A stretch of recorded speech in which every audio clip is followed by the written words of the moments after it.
এখন যদি সে গুনাহ 100 ভাগ বর্জন করে, অতীতে যেগুলো হয়ে গেছে এর জন্য অনুতপ্ত হয়, ভবিষ্যতে না করার প্রতিজ্ঞা করে, আল্লাহর কাছে ফিরে আসে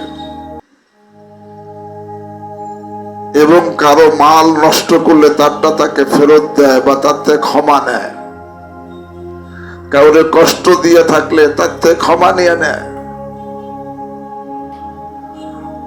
55 বছর যা অপরাধ করছো, যে তুমি বর্তমানে সমস্ত পাপ 100 ভাগ ছেড়ে দিলা, অতীতের জন্য অনুতপ্ত হইলা, আর সামনে না করা প্রতিজ্ঞা করলা, আর যেগুলো ছুটে এরকম ভাবে কারো মাল নষ্ট করে থাকলে তারটা, বোনের হক নষ্ট করলে বোনের হক আদায় করে দিলা, তুমি দোকানদার ছিলা, কোন গ্রাহকের হক নষ্ট করছো, গ্রাহকের টাকা আদায় করে দিলা, তুমি চাকরি করে ঘুষ খাইছো, ঘুষটা ফেরত দিয়ে দিলা,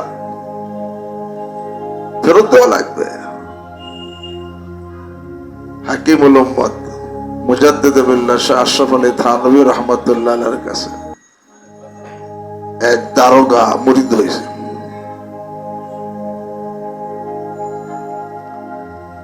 মুরিদ হওয়ার পরে থানভী রাহমাতুল্লাহ জানছেন সে ঘুষ খাইতো।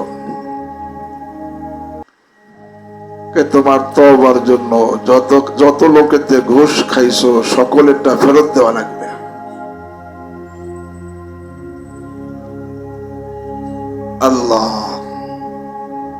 আল্লাহর বান্দার মধ্যে আল্লাহর ভয় পয়দা হয়ে গেছে। এখন সে যেখানে যেখানে চাকরি করছে,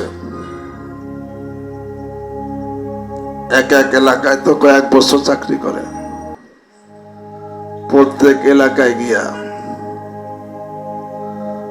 যাদের থেকে খাইছে মনে আছে তাদেরটা তো তাদেরকে ফেরত দিছে, যাদেরটা মনে নাই ঘোষণা দিছে যে আমি এখানে এত বছর চাকরি করছি, অনেকের থেকে ঘুষ নিছি, এটা অন্যায় হয়েছে, আমি ফেরত দিতে আসছি, যাদের কাছ থেকে ঘুষ নিয়েছি তারা আপনারা আইসা আমার থেকে এটা নিয়ে যান। এরকম প্রত্যেক স্টেশনে গিয়া, প্রত্যেক থানায় থানায় গিয়া এরকম কয়েকদিন অবস্থান করছে আর ক্ষমা চাইছে। কারণ বান্দার হক নষ্ট করলে, সেখানে হক আদায় না করলে তওবা হয় না, আর তওবা না হলে গুনাহ মাফ হয় না, গুনাহ মাফ না হলে গুনাহ নিয়ে কবরে যাওয়া লাগবে, আর গুনাহ নিয়ে কবরে গেলে কোনো উপায় নাই।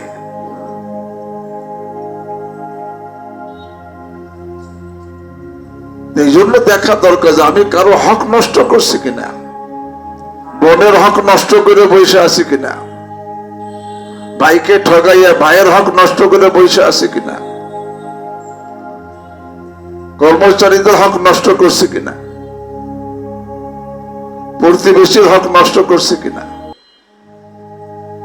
আল্লাহকে দেখো কি পাঠাইলা, বালেগ হওয়ার পর থেকে নিয়ে তোমার বয়স 70 হয়ে গেছে, এখন কি পাঠাইছো সব দেখো। ডিলিট করতে চাও এখন থেকে সম্পূর্ণ ছেড়ে দাও, এখন অতীতের জন্য অনুতপ্ত হও, আর যদি কারো হক নষ্ট করো, মালি হক নষ্ট করে থাকো, তাহলে তারটা ফেরত দাও, ফেরত দেওয়ার তৌফিক না থাকলে তার থেকে ক্ষমা নাও। কারো জানে আঘাত দিয়ে থাকলে অন্যায় ভাবে, কারো মনে কষ্ট দিয়ে থাকলে অন্যায় ভাবে, জলদি তার থেকে ক্ষমা নাও, নইলে উপায় নাই, কিয়ামতের ময়দানে সাহেবের আসে।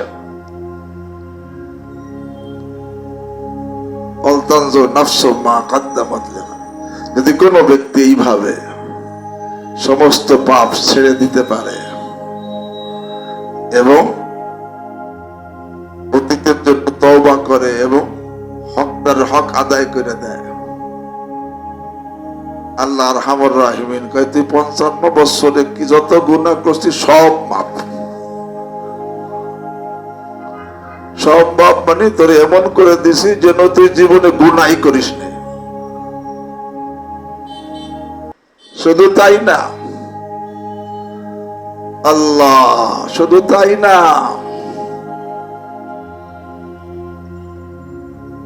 যে তোমার আমল নামায় গুনাহ মিটে সাদা বানাইছি, এখন সে নেকি দ্বারা ভরে দিব। ইবাদদিলুল্লাহু সাইয়্যাতিহিম হাসানা। এই জন্য আল্লাহ কয়েছে আলতানজুর নাফসুম মা কদ্দামাত লিগাদ। প্রত্যেকে দেখো তুমি কিয়ামতের জন্য কি পাঠাইলা, বদ আমল না নেক আমল, নেকি পাঠাইছো না গুনাহ পাঠাইছো, দেখো। 2 নম্বর কি পরিমাণ পাঠাইছো। বালেগ হওয়ার পর থেকে তো প্রত্যেক দিন 5 ওয়াক্ত নামাজ ফরজ ছিল, 5 ওয়াক্ত পাঠাইছো কিনা দেখো, না কোনো ঘাটতি রয়ে গেছে। বালেগ হওয়ার পর প্রতি বছর রমজান রোজা ফরজ ছিল, রোজা রাখছো কিনা দেখো। মাল হওয়ার পর থেকে প্রতি বছর 2.5% যাকাত ফরজ ছিল, যাকাত দিছে কিনা দেখো। কারণ কি পরিমাণ ঠিক না থাকলে, ঘাটতি থাকলে জলদি এটা কি করে নাও, পূরণ করে নাও।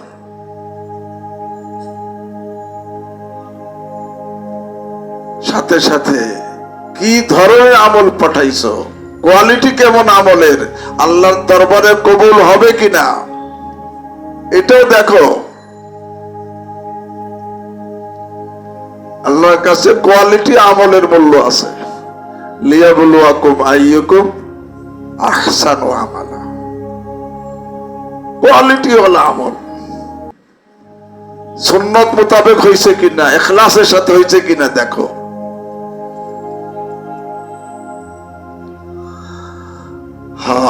যেটা কি আল্লাহর আদেশ পালন করার মাধ্যমে মুত্তাকি হবে, আর নিষেধ বর্জনের মাধ্যমে মুত্তাকি হবে। সব নিষেধ অতীত থেকে তওবা করে এখন থেকে আর কোনো চোখের দ্বারা গুনাহ করবে না, জবানের দ্বারা গুনাহ করবে না, আলোতে গুনাহ করবে না, অন্ধকারে গুনাহ করবে না, প্রকাশ্যে গুনাহ করবে না, নির্জনে গুনাহ করবে না, হাতের দ্বারা করবে না, পায়ের দ্বারা করবে না, লজ্জা স্থানের দ্বারা করবে না, দিলের দ্বারা গুনাহ করবে না, উপার্জনের ক্ষেত্রে কোনো গুনাহ করবে না, কারো হক নষ্ট করে সে গুনাহ করবে না। এ হলো মুত্তাকি। এই জন্য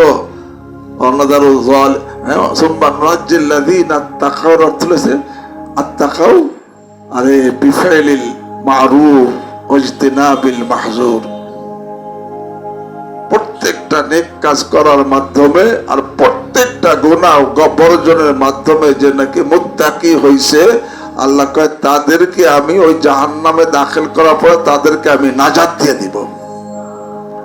সুম্মা নাজ্জিল্লাযীনা তাকাউ ওয়া নাযারু যালিমিনা ফিহা জিসিয়া। আজরা জালেম মুত্তাকি হয়ে যায় নাই, গুনাহগার হয়ে গেছে। গুনাহগারকে কি বলা হয়? জালেম। রব্বানা যালামনা আনফুসানা আল্লাহুম্মা ইন্নী যালামতু নাফসি যুলমান কাসীরা। যে গুনাহগার অবস্থায় যাবে, আল্লাহকে ওয়ানাযারু যালিমিনা ফিহা, ওই দাখিল যে করছি তো জাহান্নামের মধ্যে জালেমদেরকে আমি ছেড়ে দিব, তাদেরকে নাজাত দেব না। এই জন্য বলতেছিলাম ভাই, গুনাহের ক্ষতি শুধু দুনিয়ার মধ্যে না আখিরাতেও, আর আখিরাতেই তো বড় ক্ষতি, দুনিয়াতেও আছে আখিরাতেও আছে। এই জন্য ভাই আল্লাহ তো দেখতে বলছেন তুমি মুত্তাকি কিনা, কি পাঠাইলা, নেকি না গুনাহ, কি পরিমাণ পাঠাইছো, ঘাটতি আছে কিনা, কি কোয়ালিটির পাঠাইছো, হ্যাঁ আল্লাহ তাআলা কবুল হওয়ার মতো কিনা দেখতে বলছেন। যে দেখে সব ঠিক করে ফেলবে তার নাম মুত্তাকিদের খাতায় উঠে যাবে। তো ভাই এখন থেকে মুত্তাকি হওয়ার পাক্কা নিয়ত কে কে করতে পারি? আল্লাহ আমাকে আপনাদের সকলকে তৌফিক দান করেন, সকলকে তৌফিক দান করেন। আর এই কথা বারবার চিন্তা করবো। আল্লাহ তো বলছেন ওয়া ইন মিনকুম ইল্লা ওয়ারিদুহা কানা আলা রাব্বিকা হাতমান মাকদিয়া। তোমাদের প্রত্যেকেই জাহান্নামে হাজির হবে, জাহান্নামে দাখিল হবে, জাহান্নাম অতিক্রম করবে। এটা আল্লাহ চূড়ান্ত সিদ্ধান্ত। তবে কাদেরকে নাজাত দিবেন?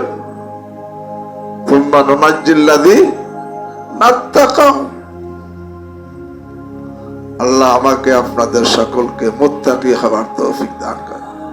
আল্লাহ অতীতকে মাফ করে দেন, বর্তমানকে সংশোধন করে দেন, ভবিষ্যৎকে সুন্দর করে দেন। আল্লাহ পরিপূর্ণ মুত্তাকি না বানাইয়া আমাদের কাউকে অন্ধকার কবরে না নেন। সুবহানাল্লাহি ওয়া বিহামদিহি, সুবহানাকাল্লাহুম্মা ওয়া বিহামদিক, আশহাদু আল্লা ইলাহা ইল্লা আনতা, আস্তাগফিরুকা ওয়া আতুবু ইলাইক।